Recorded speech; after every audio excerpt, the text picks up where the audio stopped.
আমি জাহাঙ্গীরনগর বিশ্ববিদ্যালয়ের সম্মানিত ভাইস চ্যান্সেলর অধ্যাপক কামরুল হাসানকে মঞ্চে আসার জন্য অনুরোধ করছি।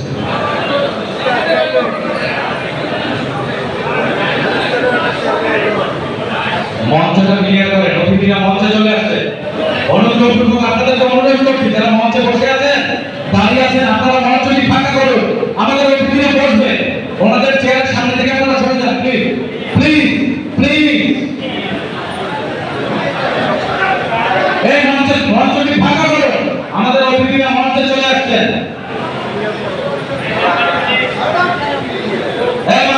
মঞ্চ একজন মঞ্চে থাকবে না, সামনের পেছনে কোথাও মঞ্চ, এই সামনের পেছনে কেউ থাকবেন না, সবাই নেমে যান। সুশৃঙ্খল অনুষ্ঠান হবে, সামনে পুরোটা ক্লিয়ার করে, এই সাইড ক্লিয়ার ক্লিয়ার, মঞ্চ ক্লিয়ার।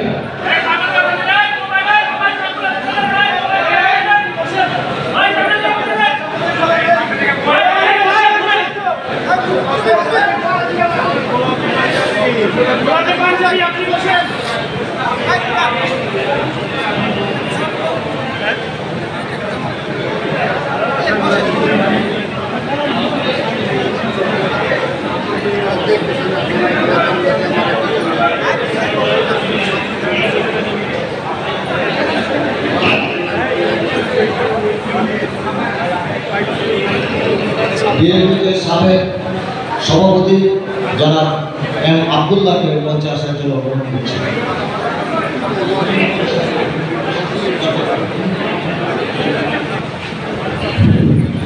বিসমিল্লাহির রহমানির রহিম। সাংবাদিক মুশফিকুল ফজল আনসারী সাহেবের সংবর্ধনা অনুষ্ঠানে উপস্থিত সম্মানিত অতিথিবৃন্দ, গণ্যমান্য ব্যক্তিবৃন্দ, সাংবাদিক নেতৃবৃন্দ, অন্যান্য সেক্টরের সকল নেতৃবৃন্দ সহ উপস্থিত আমার সকল ভাই ও বোনেরা, আসসালামু আলাইকুম। কষ্ট করে আজকের এই অনুষ্ঠানে আসার জন্য আয়োজক কমিটির পক্ষ থেকে আপনাদের সবাইকে জানাই অশেষ ধন্যবাদ ও কৃতজ্ঞতা। সম্মানিত সুধীবৃন্দ, সরকারের দীর্ঘ অপশাসন, দুঃশাসন, গুম, খুন, নির্যাতন ও নির্বাচনহীনতার বিরুদ্ধে জাতিসংঘ ও হোয়াইট হাউসের বলিষ্ঠ কণ্ঠস্বর সাউথ এশিয়া ট্রান্সফার ভিত্তিক ও জাস্টিস বিডি সম্পাদক এবং ওয়াশিংটন ভিত্তিক অধিকার সংস্থা রাইট টু ফ্রিডমের নির্বাহী পরিচালক জনাব মুশফিকুল ফজল আনসারী ফ্যাসিস্ট মুক্ত বাংলাদেশের প্রত্যাবর্তন উপলক্ষে সংবর্ধনা অনুষ্ঠানের আয়োজন করা হয়েছে।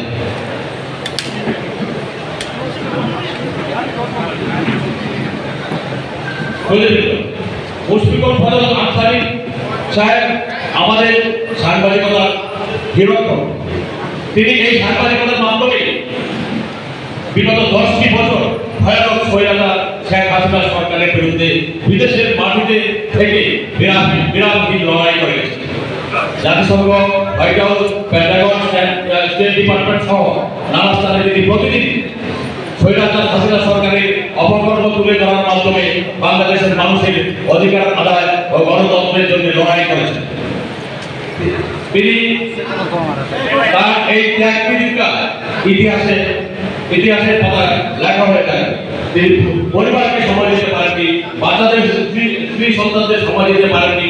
সকালে নিউ ইয়র্ক, ওয়াশিংটন ছুটে গেছেন সকাল বিকাল, এইভাবে তিনি দিন রাত পরিশ্রম করে গেছেন।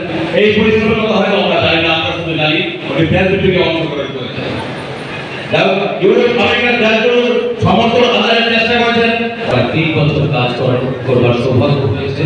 আমি তখন দেখেছি তিনি কতটা পেশাদার, কতটা ভদ্র, কতটা মার্জিত। এমন একজন ব্যক্তি রাষ্ট্রীয় যে নিপীড়নের শিকার হয়েছিলেন, দীর্ঘ 10 বছর দেশে আসতে পারেননি। ফ্যাসিবাদের পতনের পর প্রিয় স্বদেশে তিনি ফিরেছেন, আমরা তাকে বরণ করে নিচ্ছি। এই পর্যায়ে বক্তব্য রাখার জন্য আহ্বান জানাচ্ছি আজকের অনুষ্ঠানের উদযাপন কমিটির আহ্বায়ক, তিনিও একজন মজলুম সাংবাদিক, নিপীড়িত সাংবাদিক, দৈনিক আমার দেশ পত্রিকার নির্বাহী সম্পাদক, জাতীয় প্রেস ক্লাবের সাবেক সাধারণ সম্পাদক জনাব সৈয়দ আফজাল আহমেদ। বক্তব্য রাখছেন জনাব আফজাল আহমেদ। আজকের এই সংবর্ধনা অনুষ্ঠানের মধ্যমণি আমাদের সবাই প্রিয় সাংবাদিক যারা মুশফিকুল বদর আনসারী,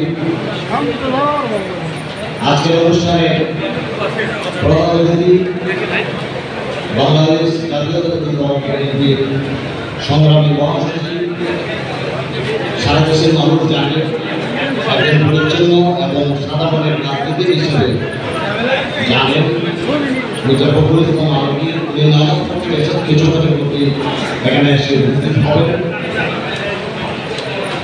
উপস্থিত আমাদের সাংবাদিক নেতৃবৃন্দ, পেশাজীবী নেতৃবৃন্দ, বিভিন্ন বিশ্ববিদ্যালয়ের ভাইস চ্যান্সেলর, উপস্থিত আছেন বিভিন্ন স্তরের নেতৃবৃন্দ এবং প্রতিমন্ত্রী, আপনাদের সবাইকে আমি আজকের এই সংবর্ধনা অনুষ্ঠানে স্বাগত জানাচ্ছি।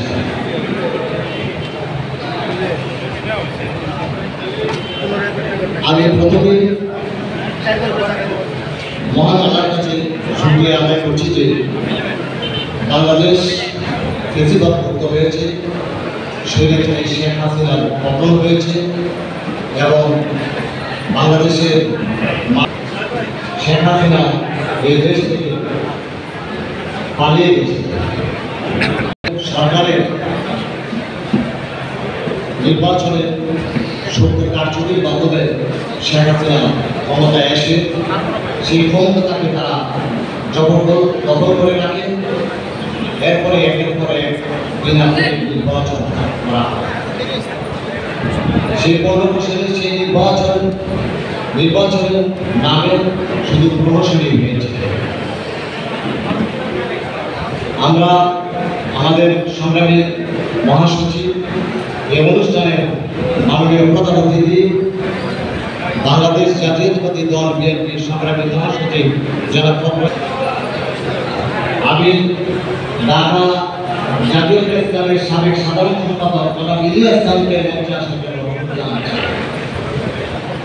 আমি আমাদের ফোরাম নেতা জনাব এলাহি জামাত খান সাধুকে মঞ্চে আসার জন্য অনুরোধ জানাচ্ছি। আমি জাহাঙ্গীরনগর বিশ্ববিদ্যালয়ের ভাইস চ্যান্সেলর প্রফেসর স্বৈর শাসনের বিরুদ্ধে এদেশের মানুষ গণতান্ত্রিক আন্দোলন শুরু করে এবং সেই আন্দোলনে নানা দিক দিয়ে নানাজন এই আন্দোলনে অবদান রেখেছে। সবচেয়ে ফেসিবাদী শেখ হাসিনা এই দেশ থেকে পালাতে বাধ্য হন। এই আন্দোলনে সংবাদ মাধ্যম, গণমাধ্যম, সাংবাদিকরাও রুশানলি করেন এবং আমাদের প্রায় ৬৫ জন সাংবাদিক নিহত হয়েছে বিভিন্নভাবে। আমাদের গণমাধ্যম আমার দেশ, দিগন্ত টিভি, চ্যানেল 1 রেখেছে এবং আমাদের এই আন্দোলনটাকে সাকসেসফুল হওয়ার ভূমিকা রেখেছে। আমাদের এই সমাবেশের পক্ষ থেকে তাকে নিজের সুজনের জনাব মজুদুল সাধারণ সম্পাদক, আমি তাকে মঞ্চে আসার জন্য অনুরোধ জানাচ্ছি। জনাব মজুদুল যেভাবে সাংবাদিকতা করা যায়, করা যায়, সেই বিষয়ে শিখেছি। তো তিনি আজ বিশ্ব দরবারে অত্যন্ত সুসংগঠিত বাংলাদেশের মানুষের ভিতরে অনেকটাই স্থান করে দিয়েছেন। সেই জায়গা থেকে আজকের আয়োজন, সেই আয়োজনে আমার দার্শনিকদের সহযোগিতার পক্ষ থেকে সবাই ভাবনা করে সবাইকে ধন্যবাদ।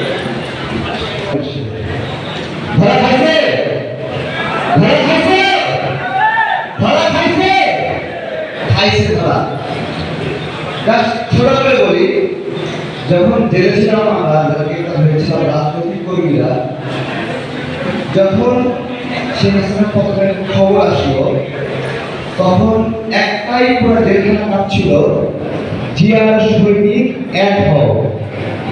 আজকে অনেকে রাজনৈতিক কর্মীদেরকে অসম্মান করছে, তাদের ভূমিকা নাই এই আন্দোলনে। তাহলে পুরো জেলখানায় রাজনৈতিক কর্মীদের দিয়ে ভরল কেন? আমার প্রশ্ন, কেন ভরল? তাদেরকে গ্রেফতার করার প্রয়োজন কেন হলো? তার অর্থ এই রাজনৈতিক কর্মীরা এই গণঅভ্যুত্থানের নিয়ন্ত্রণ করেছে এবং নেতৃত্ব দিয়েছে। তারা না থাকলে সমন্বয়কদেরকে জুস বানায় করে খায় শেখ হাসিনা। জুস কেন বলছি আমি, একটু কেন বলছি যে আজকে এখানে ফজল ভাই আছে, আমরা তো ভাইকে অনেক আগে থেকে চিনি। শেখ হাসিনা যে সময়টা আমাদেরকে জঙ্গি বানানোর চেষ্টা করেছে, সেই সময় উনি বলেছেন যে এরা জঙ্গি না, শেখ হাসিনা জঙ্গি। এই বিষয়গুলো অনেক কথা আছে, এই বিপ্লবের অনেক গল্প আছে। আমি চাই সেই গল্পগুলো অনেক আলোচনা হোক। তা না হলে ৭১-এর মতো আবার বিপ্লব বেহাত হবে। যোদ্ধাদের হাতে যদি দেশটা থাকে তাহলে বিপ্লব বেহাত হবে। সত্যিকারের যোদ্ধাদের খুঁজে বের করতে হবে কারা রাজপথে মারা গেল, তাদের রাজনৈতিক পরিচয় কি, সামাজিক পরিচয় কি, এগুলো মিশে দিয়ে একটা প্রক্রিয়া চলছে বিরাজনীতি করার জন্য, অসম্মান করার জন্য। আজকে এই সংবর্ধনা অনুষ্ঠান থেকে সেইটাই আবেদন জানাই, আজকে যদি রাজনৈতিক কর্মীরা সরে যায় তাহলে দেখেন শেখ হাসিনা আরো কি ভয়ঙ্কর রূপে ফিরে আসে। শেখ হাসিনা থাকলে আন্দোলনকারীদের কিছু হতো না। আমাদের মতো যারা জীবন বাজি রেখে হাঁটু গেড়ে গিয়ে লাশ নিয়ে আসছি, আমাদের কি অবস্থাটা আমরা জানি। তো সে জায়গায় ধন্যবাদ সবাইকে। আসসালামু আলাইকুম। দেশের জনপ্রিয় দেশমাতৃকার সবচেয়ে দেশপ্রেমিক একটি রাজনৈতিক দল, তার নিজের চেয়ে দেশের মঙ্গল সবসময় কামনা করেছে। সবসময় মুশফিকুল ফজল আনসারী, সে হচ্ছে একজন বীর সাংবাদিক। আমরা স্বাধীনতা যুদ্ধের সময় অনেক ছোট ছিলাম, আমরা তাকিয়ে থাকতাম স্বাধীন বাংলা বেতার কেন্দ্র কি বলবে, আর আমরা এবার তাকিয়ে থাকতাম মুশফিকুল ফজল আনসারী কি বলবে, জাতিসংঘে কি প্রশ্ন করবে, কি প্রশ্ন দিয়ে সে জাতিকে জাগিয়ে তুলবে। মুশফিকুল ফজল আনসারী যদি না থাকতো তাহলে এই বিজয় এত দ্রুত হতো না। আমি বিশ্বাস করি যখন এদেশে ফ্যাসিবাদ আবার মাথা চাড়া দিয়ে উঠবে, যখন এদেশে অগণতান্ত্রিক শক্তি মাথা চাড়া দিয়ে উঠবে, তখন বারবার মুশফিকুল ফজল আনসারী তার সত্যের ঝান্ডা উড়িয়ে দেবে, তার কলম আপসহীন থাকবে। এই হচ্ছে মুশফিকুল ফজল আনসারী, এই হচ্ছে সে আমাদের ভাই। মানুষকে ভালোবাসে, দেশকে ভালোবাসলে যে কখনোই তা ব্যর্থ হয় না, আজকের এই সমাবেশ তার প্রমাণ করেছে। মুশফিকুল ফজল আনসারী আমার ভাই না, আপনার ভাই না, সারা দেশের মানুষের ভাই, সারা বিশ্বের নিপীড়িত মানুষের ভাই। অনেক ধন্যবাদ।